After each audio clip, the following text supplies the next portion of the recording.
وقتتان بخیر بانوان عزیز. امید خورسندمند باشین و به لکچر صنف استپ اکادمی OM ادیشن خوش آمدین. خب در این لکچر شما قرار است که در مورد آرتیکلز یا حروف تعریف بیاموزید که آرتیکلز یا حروف تعریف چی هستند. خب با دفینیشن آن آغاز میکنیم، یعنی با تعریف آن آغاز میکنیم. حروف تعریف چی هستند؟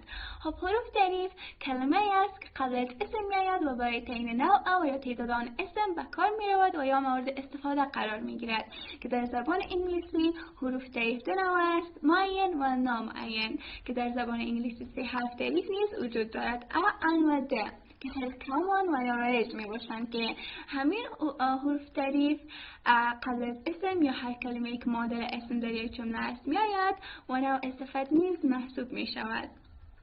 خب قسمت که شما در دیاگرام میبینین articles، در این دیاگرام که میبینین شاخه های شام articles به دو نوع تقسیم شده.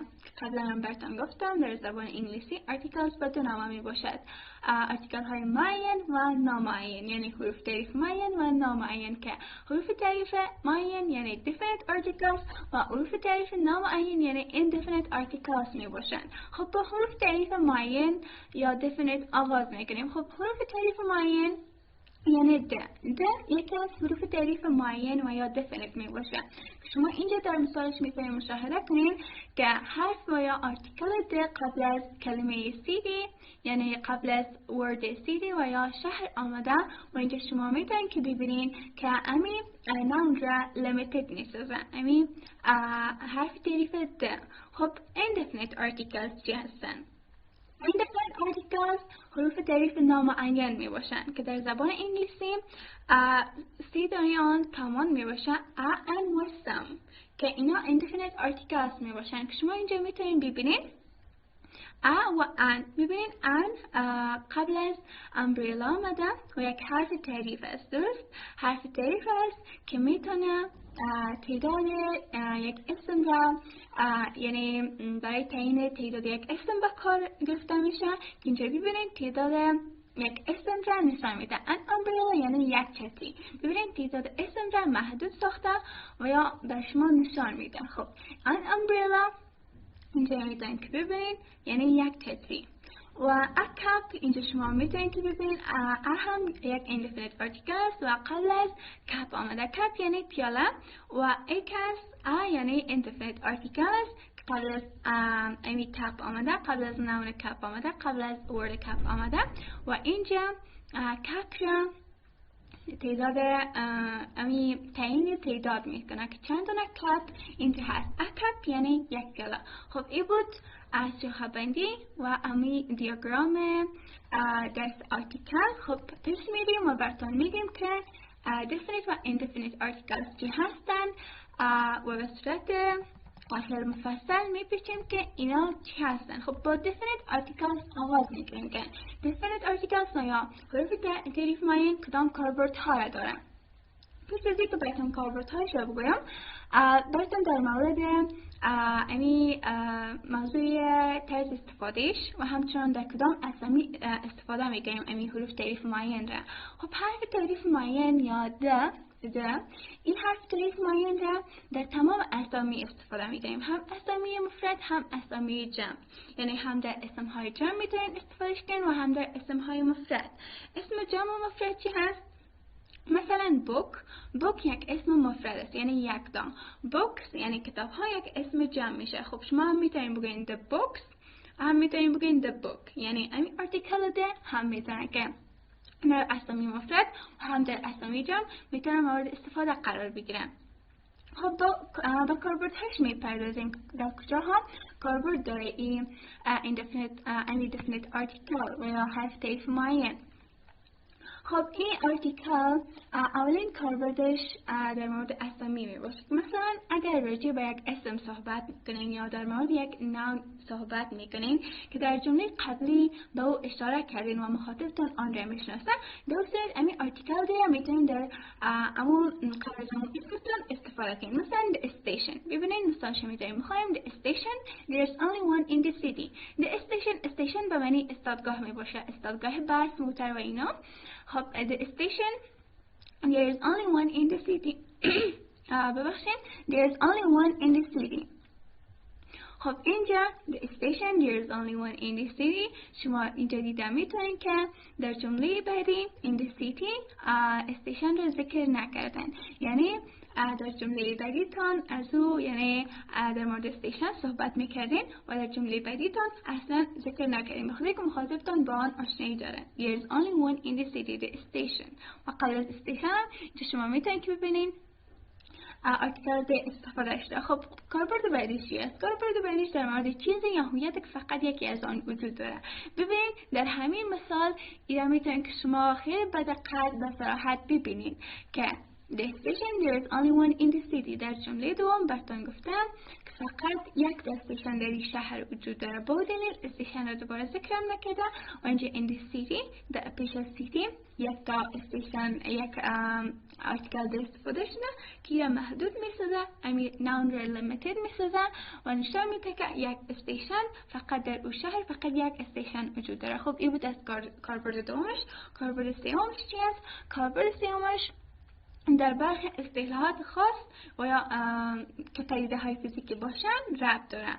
یعنی چی؟ یعنی همین آرتیکل رو میتونید که قبل از بعضی از نام‌ها یا اسم‌هایی که به پدیده های فیزیکی ربط دارن استفاده کنید. مثلا قبل از weather یعنی آب و هوا و ببینید آرتیکل ده همیشه قبل از weather استفاده میشه. این یکی از قانونهای زبان انگلیسی می باشه و چرا؟ به خاطر که weather یکی از پدیده های طبیعی و فیزیکی می باشه و آرتیکل ده همیشه قبل از استفاده میشه که محدود میسازش. و همچنان میتونیم بگیم the sea هم یکی از پدیده های طبیعی است که the sea قبل سی هم آرتیکل ده استفاده میشه و environment سی یعنی دریا، weather یعنی آب هوا، environment یعنی محیط زیست. خب قبل از این پدیده فیزیکی یا طبیعی که environment است آرتیکل ده استفاده میکنیم. خب این بود از کاربردهایش.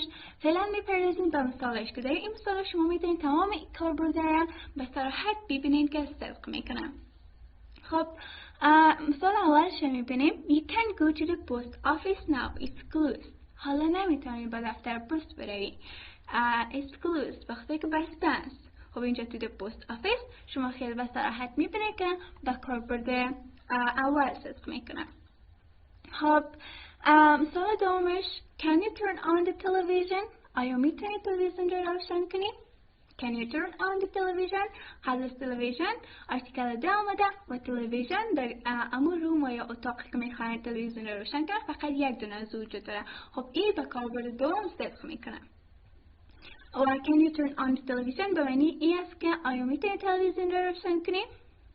خب مثال سومش چی است؟ مثال سومش The shopping bags are still in the car. I will get them.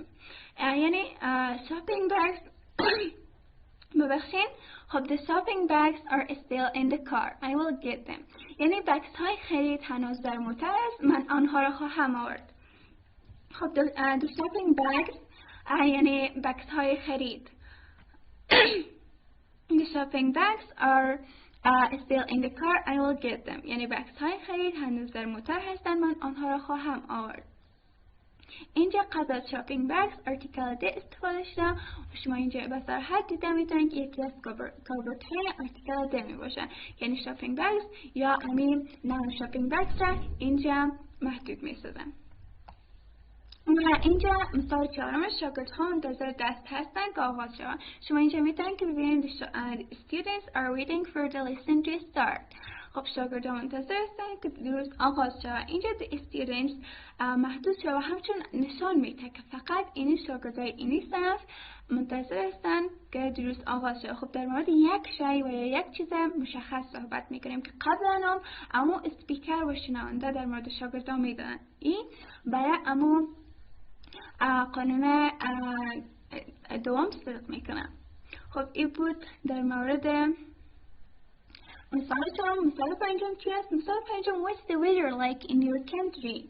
میگه هوا چطور است در کشور شما. خب اینجا میتونید ببینید که weather یک پدیده طبیعی است که قبلش همیشه داره یعنی آرتیکل ده که آرتیکل معین است استفاده میکنیم.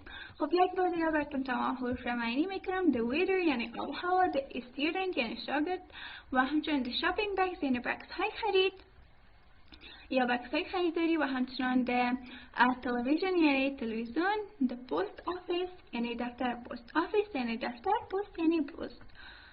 خب میپردازیم به indefinite articles که indefinite articles یا حروف تعریف نامعین چی هستن؟ خب حروف تعریف نامعین در زبان انگلیسی نرسی حروف تعریف نامعین داریم که او ان و همچنان سم می باشه که او ان را برای اسامی مفرد استفاده می کنیم و سم را برای اسامی جمع استفاده می کنیم که اینجا بعض از کاربردهایش براتون توضیح دادیم که حروف تعریف نامعین را در سه جا یوزج داره یا کاربرد داره که شما با یوزج اولش میتونید در اسکرین مشاهده کنید که در کجا یوزج اولش در کجا می باشه. زمانی که به چیز برای اولین بار اشاره میکنیم، مثلا شما به شاپینگ میرین یا به خریداری میرین، در راه شاپینگ شما یک موتور میبینین.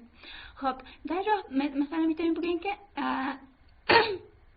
بسیار زیاد ببخشید there is a car یا مثلا میگن this is a car. خب اون موتور شما برای اولین بار دیدین، به اون دلیل شما برایش آرتیکل امی نامعین را استفاده میکنید. خب این است از اولین کاربردش. دومین کاربردش چی است؟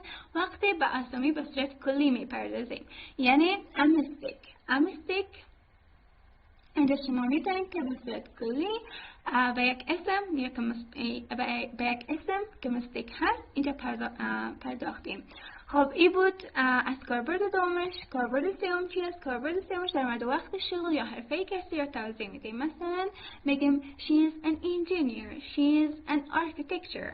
خب اینجا an architecture و یا مثلا میگیم she is a doctor. اینجا به شغل یا وظیفه یک کسی پرداختن یا شغلشان را توضیح دادیم. درست از امی آرتیکل ده استفاده میکنیم که آرتیکل نامعین می باشه. خب اینجا تفاوت حرف او ان را براتون میگیم که کدام تفاوت ها را داره. خب او ان هر دوشون یک موضوع هستن، فقط مورد و کاربردشان فرق میکنه که آیا با اسم های استفاده میکنن که با حروف consonant letters آغاز شده باشه. مثلا a pen کلمه یا امی ورد پن با حرف پی آغاز شده. حرف پی یکی از 19 حرف کانسوننت می باشه و به او دلیل امی آرتیکل ای را برش استفاده می کنیم. اما بر اپل بر تمام اسامی و یا نامهایی که با حروف واول یکی از حروف پنجگانه واول آغاز شده، در صورت باز آرتیکل ان را استفاده می کنیم. این بود از تفاوت حروف تعریف او و ان. خب به کاربرد آنها میپردازیم و به مثال های کاربردشان. خب سه کاربرد را قبلا خوانیم. اینجا در مثال ها شما میدونید تمام کاربرد ها را به صراحت ببینید که مثال اولش است there's a car in the garden، یک موتور در باغچه است. خب اولین بار شخصی که صحبت میکنه در موردش و این جمله را گفته برای اولین بار اما موتور را دیده، به اون صورت گفته که there's a car in the garden، یک موتور در باغچه هست. خب دومش I need a stamp for this letter، من یک مهر برای این نامه ضرورت دارم. و مثال سومش there is an accountant, she works and Sarah is an accountant, she works for a multinational company. میگه سارا یک اکاونتنت و یا حسابدار است که او خانم کار میکنه و یا سارا کار میکنه for a multinational و یک شرکت چند ملیتی. خب اینجا an accountant شما در مورد سارا صحبت میکنین و شغلش رو توضیح میدین، به وزارل شما می آرتیکل indefinite آن را استفاده کردین. خب مثال بعدیش we need an apple and an orange for the fruit salad. خب ببینید اینجا قسمی که در تعریف آرتیکلز براتون گفته بودیم که آرتیکل قبل از اسم میره و برای تعیین نوع او یا تعیین مقدار یک اسم استفاده میشه. اینجا ببینید an apple و an orange تعیین مقدار این دو اسم را با امی آرتیکل او ان انجام داده شده. خب معنی از چی میشه؟ معنیش میشه we need an apple مضارع داریم به یک سیب و an orange و یک مالتا for the fruit salad برای سالاد میوه. خب مثال بعدیش her brother drives a lorry، میگه برادر او یک لاری میراند. خب اینجا در مورد وظیفه یک شخص هستیم و همچنین در مورد یک لاری مقدار یک شعری را گفتیم که یک لجه میرانه، درست است؟ خب این بود در مورد کاربردهای حروف تعریف او و ان. و همچنین یک بار دیگه براتون این اسامی را، این نوانها را معنا میکنم. الاری یعنی الاری و همون موترهای بزرگ اینجا در تصویرم تماشا میتونین، یعنی مشاهده می‌کنیم. و اینجا an apple یعنی یک سیب، an orange یعنی یک مالته، an accountant یعنی یک حسابدار، a stamp یعنی یک مهر و a car یعنی یک موتر. خب ادامه میدیم به کاربردهای حروف تعریف او ان و د. خب اینجا براتون تفاوت‌هایش گفته که کدام تفاوت‌ها را داره. شما تمام کاربردهای حرف تعریف د و او ان را خواندین. خب اینا چی تفاوت دارن؟ خب اگه به طور کلی بگوییم یا در کل بگوییم، امی حرف تعریف د وقت استفاده میشه که امی گوینده و یا مخاطب هر دو او اسم را میشناسن و همراه امو نمونه که در مورد صحبت میکنن آشنایی قبلی دارن. و چه وقت حرف تعریف او ان را استفاده میکنیم؟ وقتی که گوینده و یا مخاطب برای اولین بار چیز را معرفی میکنم یا در مورد صحبت میکنم. مثلا I bought a car. The car is black. میگه I bought a car با شکل گذشته buy است. I buy a car. خب bought شکل گذشتهش میشه I bought a car. من یک موتر خریدم. این بر اولین بار موتر خریده و امروی امو مخاطب خود در مورد موتر جدید خود صحبت میکنه. خب ببین I bought a car بر اولین بار از خاطر امی آرتیکل indefinite آیا اینجا استفاده کردن. خب I bought a car. The car is black. خب در جمله دوم ببینیم the car is black.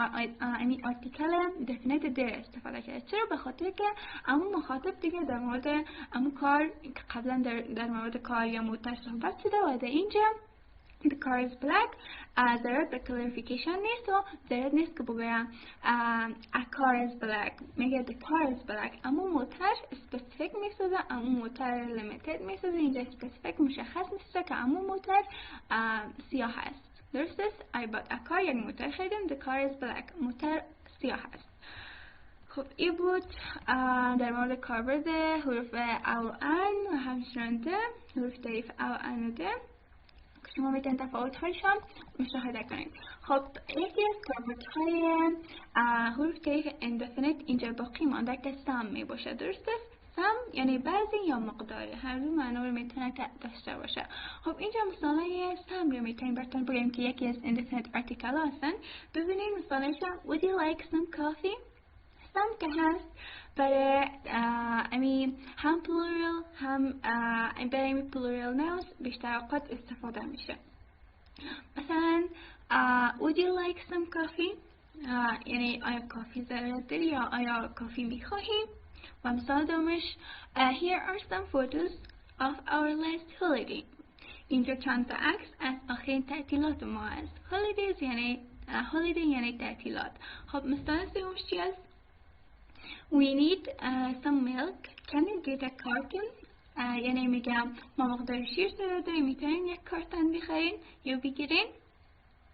خب there are some fun places to go in my town. میگم در شهر من بعض از جاهای دیدنی و تفریحی هست برای رفتن.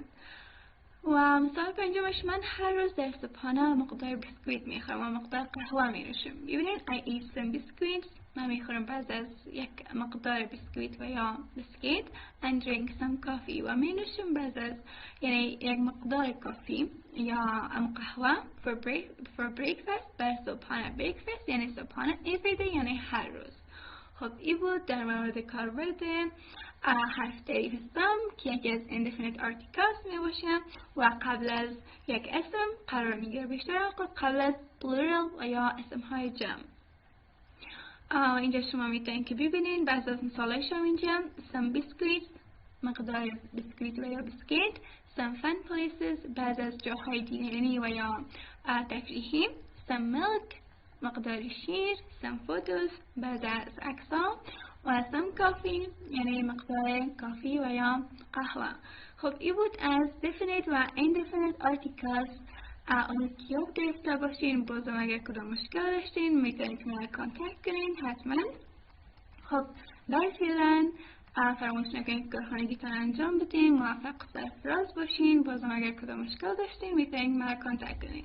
موفق سرفراز باشین. تشکر که درستان رو میخواین و ویدیو تأخیر تماشا کردین.